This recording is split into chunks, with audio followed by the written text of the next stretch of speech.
They said I was a traitor, that I betrayed them by quietly signing a lease for a small apartment just 6 minutes from their home. I didn't tell them beforehand. I couldn't. I signed the paperwork, packed what I could carry, and I left. And when I finally told them, my parents wept, screamed, called me ungrateful. They told me to break the lease or never speak to them again. They said they'd turn my entire family against me. And now I don't know if they'll ever forgive me for what I did, or if I'll ever forgive myself. But here's what they don't understand. I wasn't escaping them. I was trying to survive. I'm 24 years old. I work full-time as a civil servant in IT, not the chill, lazy job people think it is. I'm also finishing college.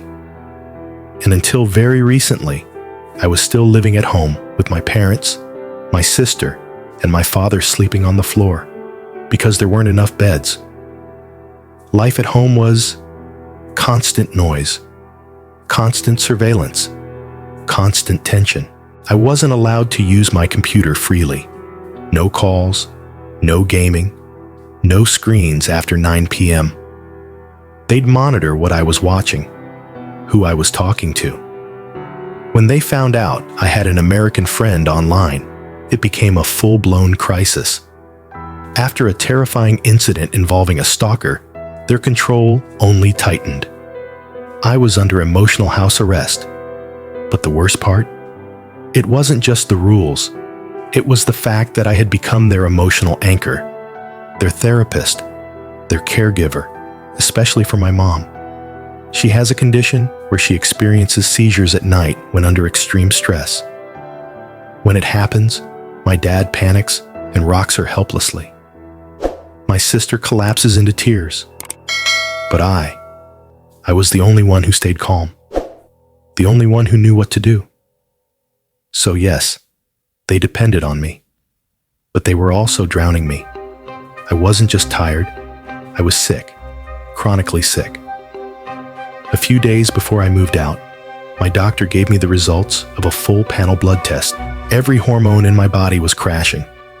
My stress system had collapsed. I was 24 and being told that if I didn't remove myself from this environment, I could experience menopause by 25. That's not a warning. That's a verdict.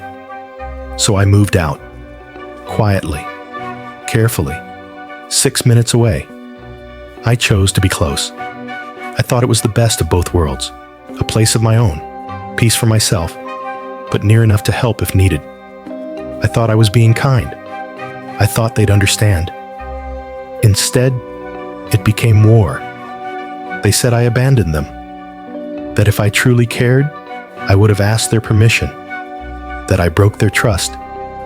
They said they'd turn my grandparents against me, that I'd never see them again. And that threat worked.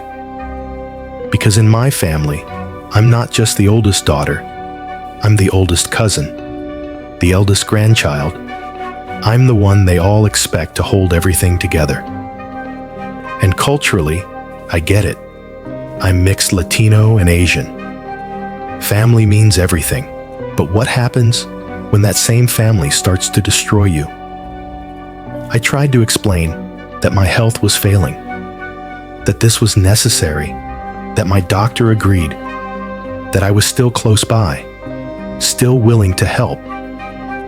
I even said I'd send money if I went abroad for grad school, a dream I've had for years.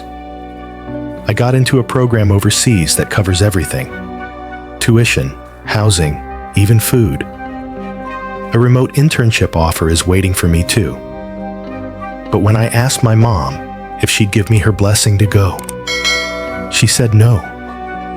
She said I was throwing away a secure job, that I was selfish to choose uncertainty, that if she ever got sick again, she'd need me financially, that I was abandoning her again. And then things got worse.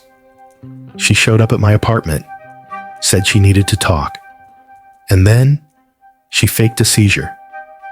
I let her in, and then they dragged me out of the apartment, literally. The police were called. Everyone was taken for a psych evaluation, and the doctor, a religious man my parents found, sided with them. He told me I was emotionally unstable, addicted to my phone, that I should speak to a priest, that I should stay close to my family. They used that diagnosis to justify everything. After that, I was locked in again. I slept in their house. They gave me sleeping pills.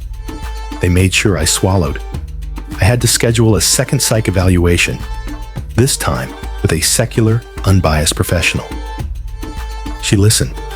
She believed me. She said plainly, "This is abuse." She recommended therapy for me and for them. But the house didn't change.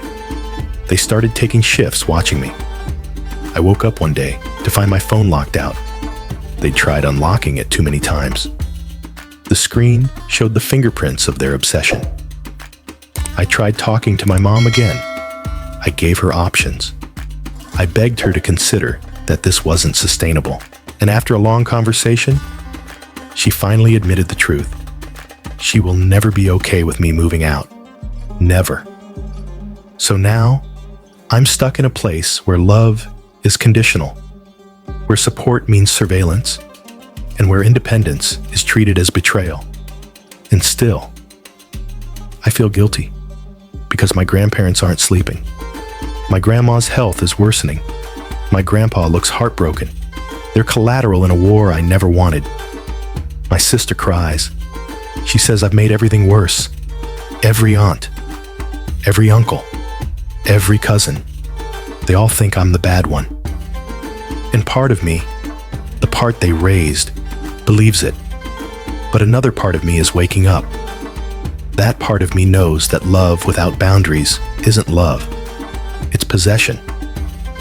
That caregiving doesn't mean giving up your right to exist. That surviving your childhood doesn't mean you owe your adulthood. I didn't leave to hurt them. I left because I was disappearing. I left because one day, I want to be healthy enough to build a life, a real life. One with joy, with friends, with freedom. One where I'm not waking up to seizure alarms, or being forced to turn off my phone at 9 p.m., or told who I'm allowed to talk to. One where I'm not dying before I ever get to live. So, am I the asshole? Was I wrong to move out without their permission, even if it means being able to breathe for the first time? Was I selfish for choosing survival over submission? Or did I just finally decide to live? This is AITA Stories, and here's what I want you to sit with tonight. Sometimes the boldest act of love is walking away. Sometimes being the bad daughter means you finally started being a person. If you were raised to believe your worth came from sacrifice, if you were told obedience is love, if you've ever questioned your sanity just because you wanted peace, this story is for you. Not all families will understand your healing, and that's okay. You don't owe your suffering to people who only recognize your value when you're silent and small. Drop a comment. Share your story. Tell us, what finally made you choose freedom? And if you're still searching for it, know this: you are not alone. Not anymore.